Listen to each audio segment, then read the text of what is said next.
Welcome to the Experience Strategy Podcast with Dave Norton, Joe Pine, and me, Aranza Savas.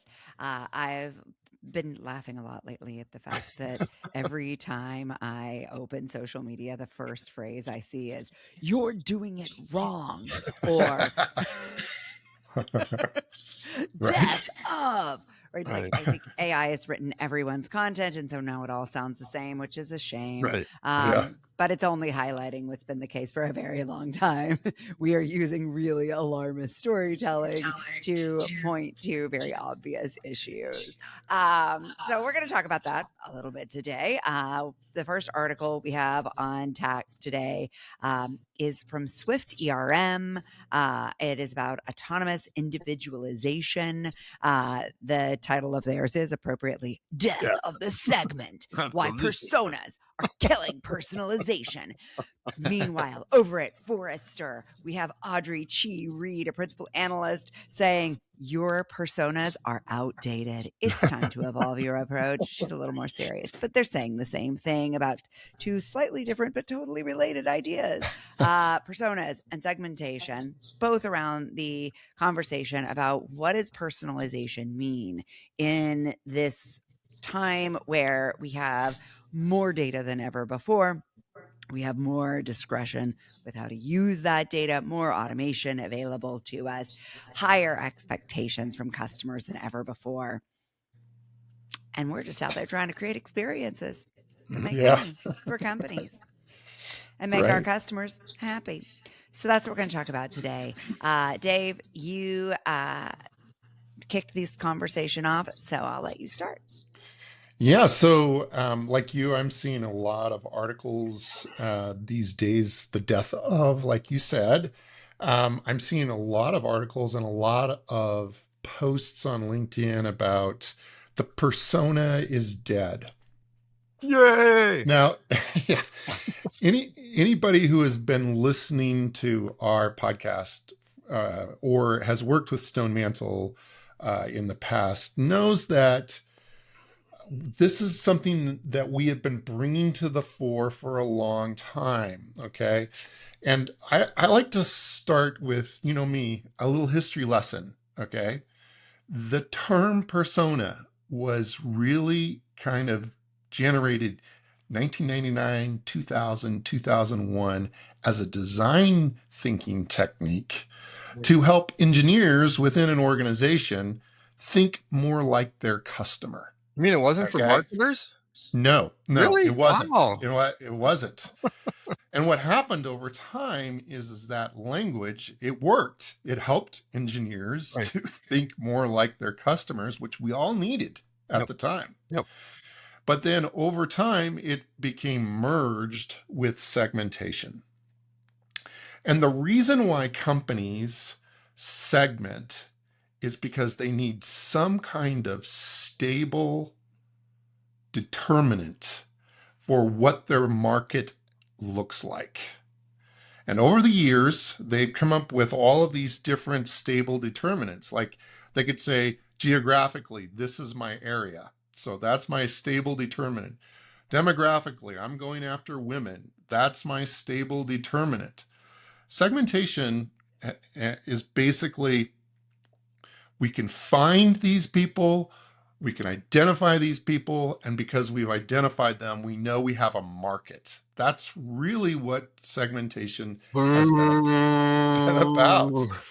So, we have been saying for a long time, hey, as AI comes along, as more technology comes along, what the consumer really wants is whatever they need in the particular situation that they find themselves in. I feel like I'm talking about situations all day, every day, all the time, because there's so much that people just misunderstand, I think, about what's going on. Dave has yet to find a situation in which talking about situations does not work. Right. I know. It's like right now, it's my hobby horse for sure. Yep. So, Joe, you really helped me in my thinking around what I call situational markets, because you talked about markets within. Do you want to kind of talk about what Yeah. meant by that idea. So let me take the history back to 1987. Okay. We're going We're back going to be even back to my further. birth year pretty soon. Is that your birth guys. year, Rancis? No, Oh, okay. 75, Woo! but I expect that'll be next. Right. Okay. So I worked for IBM, Rochester, Minnesota. I was asked to run a project. We called it the Software Development Support Center to get engineers to actually talk to customers. Now, that was one of our key goals. It was to bring customers and systems engineers into the development process. The head of development, software development, he said because he says, okay, this is fine. You guys go talk to them, but don't you let those customers talk to my engineers. We've got 7 million lines of code to produce, and so on and so forth. And so we'd sort of like whisper of this, we got a customer here. You want to talk to them? And I'm not talking about personas. I'm talking about actual living, breathing customers, right? That's the key. Right. And it made a huge difference. And that, I went from there, went to strategic planning, read Stan Davis's book, Future Perfect, talk about mass customization, right? And that's where Joe Pine began, right? The modern Joe Pine began at that point, right? Turning it into a book and then discovering the experience economy and so forth. And so it really is about talking to individual customers. It's an understanding, like you said, Dave, that there are actually multiple customers within each customer. A customer is not a market or a segment or a niche or a persona or a generation. I hate that too. You're part of this generation, therefore you do this. Really?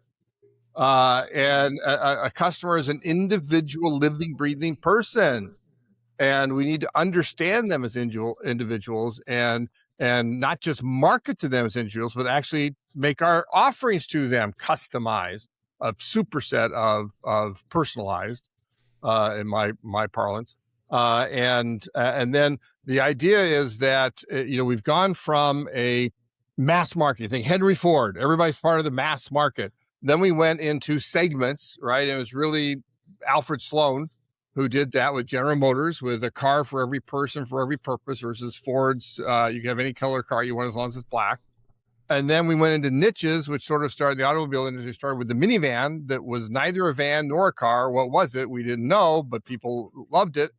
And then what Stan Davis foresaw is you get down the next logical things, you get down to individual customers. But the progression doesn't end there. What happens is it really flips, and we recognize, rather than with all the other things, multiple customers were part of the market, right? Until you got down to markets of one, where every customer is a market. Then what flips is multiple markets are a part of every customer. That we are not this definitional. What was the word used? Something determinate. It was you need a stable determinant. Stable determinant, right? Customers themselves are not stable determinants, even if you are able to get down there. That we want different things at different times. When I go traveling, and I'm traveling on business, I want one thing from the airline, from the hotel, from the rental car or other transportation, the restaurants that I go to. If my wife comes along with me on a business trip, all of that changes. If it's no longer a business trip, it's a leisure trip, they really change, right? I'm the same customer. I'm using the same credit card, but I'm in a different situational market. It's a different situation. It's different context. And we have to get rid of this idea of people. And now here's where you can actually think about personas. Like each one of those might be a persona. I might be multiple personas, but you never say there's a person, there's that persona, right? That's just wrong morally, much less business-wise. I might disagree with you a little bit on that point, or refine it a little bit. But Rancis, what are your... Yeah, I just think there's such a strong customer case to be made here, as well as a strong business case, right? So from a customer standpoint, we want to show our customers that we actually care about them, and segmenting them into blocks and assuming we know anything about them is the first way to show that we do not actually care. We think of them as a number. We think of them as a line item on a balance sheet and not as a human being. And then from a business standpoint, one of the things that the article from SwiftTRM said that I thought described this nicely, they said, in a high SKU retail environment, the segment is a blunt instrument. It's a generalization masquerading as an insight. While your team is busy building a persona for Sarah, the 35-year-old yoga enthusiast, Sarah has already moved on. She isn't a persona. She's a dynamic stream of intent. By grouping her with 5,000 other Sarahs, you aren't personalizing. Sarah now has moved on. She got a yoga mat 6 months ago, but you've ignored the fact that for the last 3 days, her digital breadcrumbs show a sudden, intense interest in high-end supplements and weightlifting gear. By the time you update, her window of intent is slammed shut. Yeah. Which is a perfect type of thing. I love in the article as well that they talk about Bayesian analysis. This is something that for listeners who haven't paid attention to, Bayesian analytics is predictive analytics. It's a type of math where you take basically past activities and you use past activities to predict future behavior. Where the probabilities change with every new piece of information that you get. Correct. What historically the personalization folks have done is they've identified, yesterday you watched a romance on Netflix, therefore tomorrow you're going to want a romance on Netflix. Okay. So they're basically using your purchase behavior or your click stream to determine that. The world that we live in today is much more sophisticated, and artificial intelligence is helping with this. So now we can use Bayesian analytics to determine context, to use context to help to support, and predict what the next future thing is going to be. So the reason why yesterday I watched a romance is because it was Friday night and I was with my wife and we were, that was the context. That's enough. Don't give me more information. All right, there you go.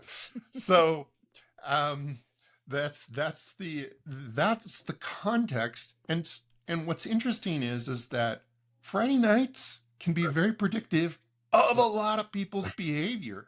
Right. So if you're looking for that stable determinant, look at the context. Look at and the common patterns. situations, the patterns for common situations. Because I'll tell you, I think the way that Joe travels in his personal life isn't that much different than other men who travel in their personal life and also like golf. Yep. Sure, we got to take into consideration preferences. And cigars, we got to take into consideration some preferences. So I'm not saying that. I also think, though, the time aspect of this is valuable, right? So we just watched this with the latest Apple Watch update. So historically, if you go into the fitness, it scrolled in the same order every time. Then they got better and they just gave you whatever you'd done last. Mm-hmm. Now in this latest update, I've noticed that it's giving me what I usually do on that day of the week. So I lift on Mondays and Wednesdays. I run Tuesday, Thursday, Friday, Saturday. Mm-hmm. Now when I open it on those days, it shows me running first. On my lifting days, it shows me lifting first. That's a pretty significant shift in how it's serving up the options for me. The recommendation. Yep. Now you can change it if you want. Such a simple hack. Right. Yeah. But it knows that you're going to watch romance movies with your wife probably on Fridays. And I think that is a key aspect of this. Right? I don't know what are why our more patterns? I don't know why more companies are not paying attention to simple calendaring. Right. Because mornings pretty much behave the same, and afternoons Monday pretty through much Thursday, right? Maybe right. Friday's an anomaly. Who knows? Restaurants get this. You don't serve up breakfast food typically at 9 o'clock at night because they get it. They understand the context. I love breakfast food for dinner. It feels like I'm getting away with something. Yeah, but that's that's an occasion. Yeah, right. yeah. But that's its own thing. But you're right. Yeah. There are really simple assumptions we can make. And I think where we make the mistake is kind of trying to over-engineer this stuff and make assumptions that just don't actually hold water. Yeah. I personally believe, actually, we've been doing a lot of research on this, so we know it. You personally can support. I personally can support the idea Research shows. that you can actually aggregate situations. Mm-hmm. Situations can become that stable determinant. Mm. Okay, we actually did a study. This is a couple of years ago for a firm that you push a button and it gives a smiley face if you like the bathroom and if you don't. We did a study where we looked at Chicago and the Chicago train station and whether or not people use the bathroom changed because of the weather. I know this is kind of gross, but think about it. Versus um, the a gas station in France. All right, so very different contexts. When the weather changed, was there any impact on people's patterns, their behavior? When the weather changed in France, the number of people using the bathroom went way up in gas stations. It didn't change at all in Chicago in the train stations. That's a fascinating thing to pay attention Right. to. It's a You can, completely different audience, right? yeah, well, you're right. There's a totally different set of things that are occurring, obviously, and we can go deeper around that. Yeah, I have many Now, questions because I ran the Paris Marathon. It's the only marathon I've run that didn't have toilets. oh my They only had gosh, urinals.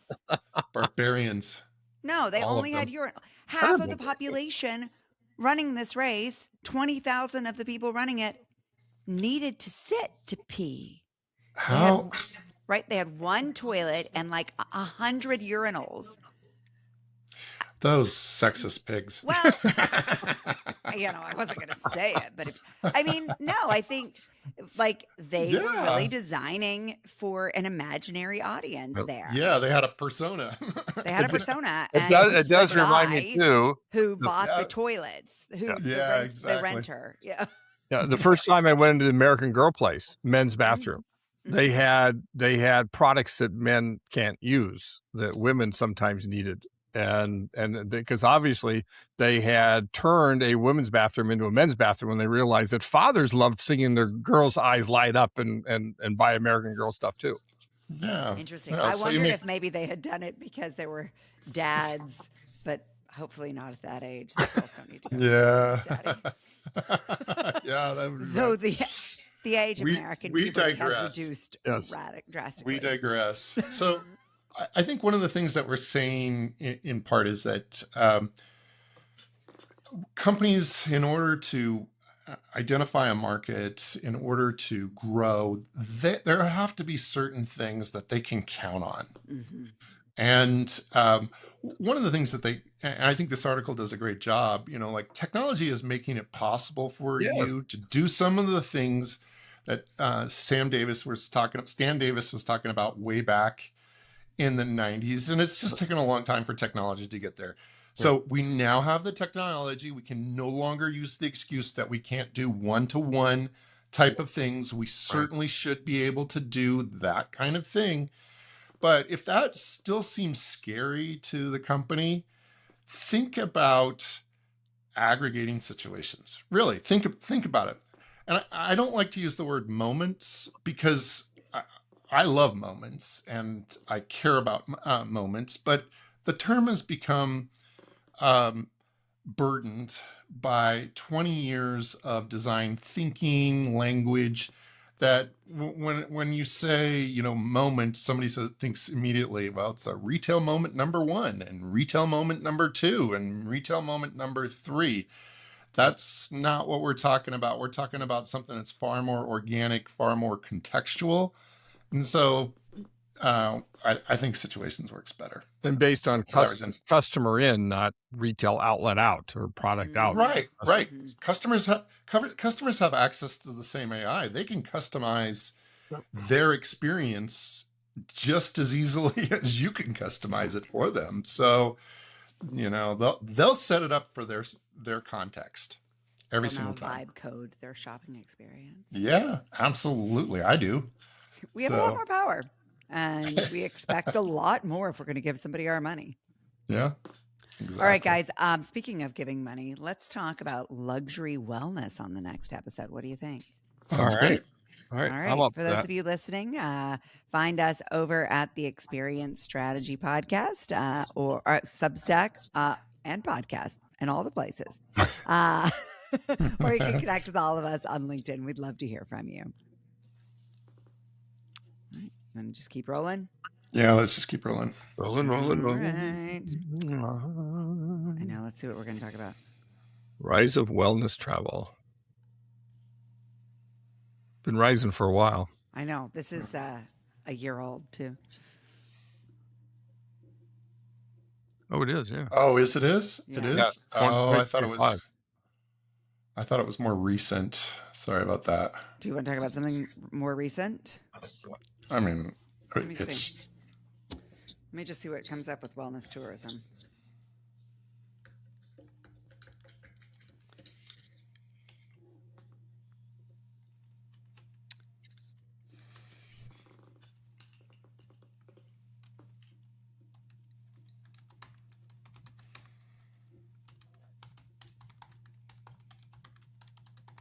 Trying to come up with somebody who we actually care about. Forbes. okay. Best luxury hotels for wellness travel. No, that's just who to choose. But that might be interesting. Travel and tourism as tourism hits 900 billion. Yeah, here we go. Okay, you're gonna send it Yeah, to me? it's perfect because it's about immersive programming. Okay. Is there a chat? Yep, coming your way. Chat. I say that, I got to find the button. Okay. All right, let's read this really quickly. Got it. Mine hasn't come through yet, so. It's on the chat on. Oh, it's on there. Okay. 12 luxury hotels leading the shift. Have we talked about longevity before? Not enough. Not a lot. Not a lot. Yeah. Come on. How come I won't show up? Chat.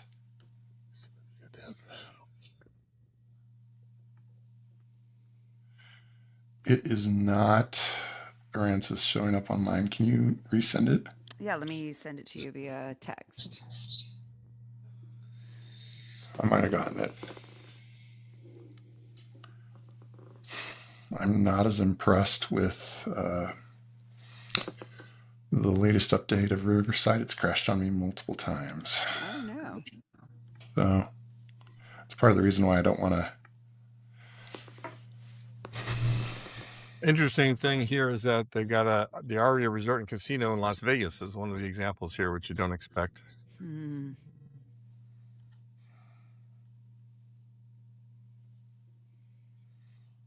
Okay. All right. Well, I will. It's just pretext. So You guys ready to go, or? I'm scanning. Yep. Yeah, find something to quote, Aransas. Yeah, this is pretty cool.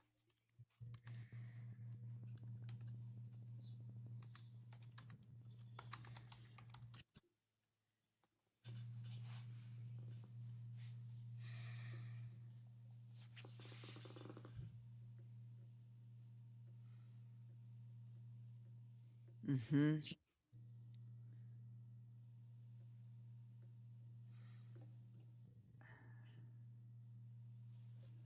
Okay, I didn't read them all, but that's fine. I think I read enough to guess. Yeah, well, the first 3 paragraphs are key. Yeah.